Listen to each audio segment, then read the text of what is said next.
Damn, that was uncomfortable, but realistic as well. And it looks like Leo is only going to pick movies that's going to win an Oscar. So let's find out if this is going to win another one.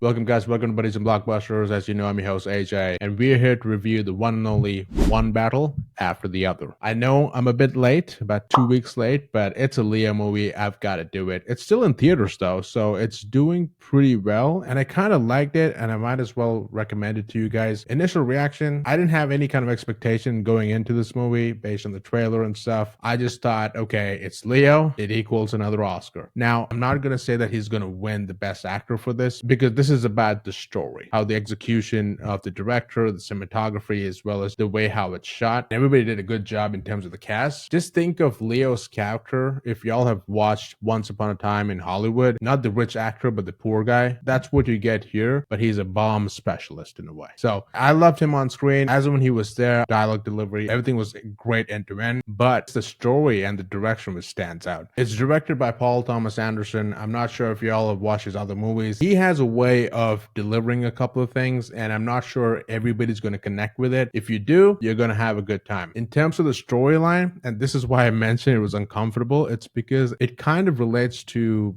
ongoing stuff in the US. At least for most of us in the US, we can kind of relate because it has the ICE incidents, you know, the border immigration. And then you have the other group, the rebellion group that's raining terror against it, but using violence. You might think this is going to be, oh, you're going to bash up one side and make them look bad. I don't think so. I think the director did a good job in showcasing both sides, and neither of them are right. And that's exactly what you need to do. The last thing I wanted this to be is like, this is all about politics and it's about an agenda against one side versus the other. But that was not the point. So you're going to feel that uncomfortableness. You're going to feel like, okay, it's uneasy. It was pretty much silent in the theater during those scenes. And that's the first half where they're showcasing the immigration issues. They're showcasing, you know, the border and stuff like that, and how people are being treated. But then on the other side, Leo and his group is part of this rebellion group. You might think that's the only piece of this movie, but that was just the beginning and the setting of the storyline, where you have Leo, you have Tiana Taylor, who plays, gonna say girlfriend, wife, in between, whatever. Right? They have a good bond, but it's also weird their dynamic together, because she is this badass, not sure if she's super connected in having a family, whereas Leo is grounded, you know, there to help, wants to be there for her and about this rebellion, who stands with what the rebellions are pursuing. And that's where we get Sean Penn, who's kind of the antagonist. This was just weird. Kudos to him at this age. The fact that he portrayed this role just next level. Think of an old, aging Terminator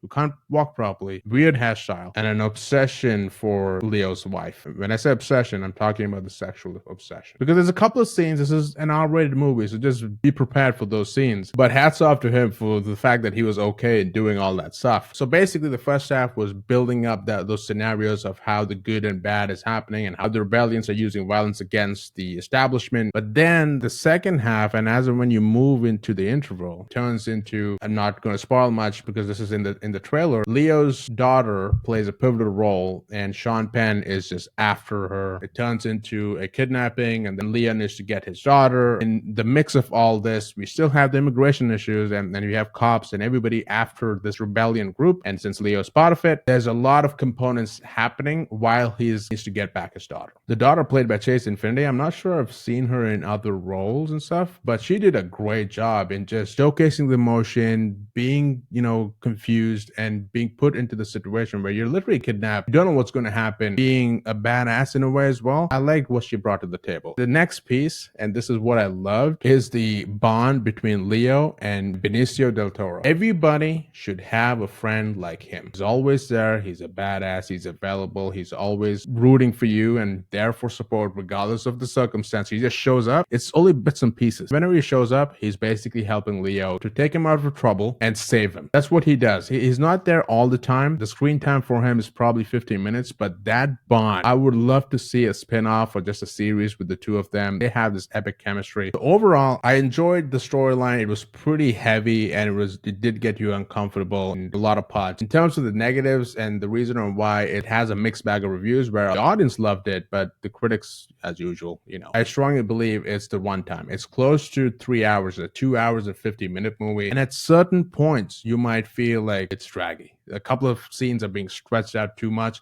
but on the other hand, this is probably just my opinion, is a couple of scenes is sped fast, right? So in my opinion, I would have much rather wanted to see more of those scenes that was vital and pivotal for the storyline compared to other scenarios, especially the climax. It was dragging and dragging. You could have just got to the point and chopped that off and invested more time on those pivotal moments. You know how it ends is kind of predictable, but it's the journey towards the end is what keeps you on hook. And plus Leo's acting and all the other circumstances that surrounds it. It's a bold take, in my opinion, and I feel it's worth watching. Now, do you have to go to the theater? I don't think so, but it's worth watching at least when it comes to your streaming platform. So be sure to check it out. But for the folks who have watched one battle after the other, what did you guys think? And do you guys think that this is worthy of a nomination, just like all the other Leo movies? Let me know in the comments. And as always, guys, be sure to like, share, and subscribe.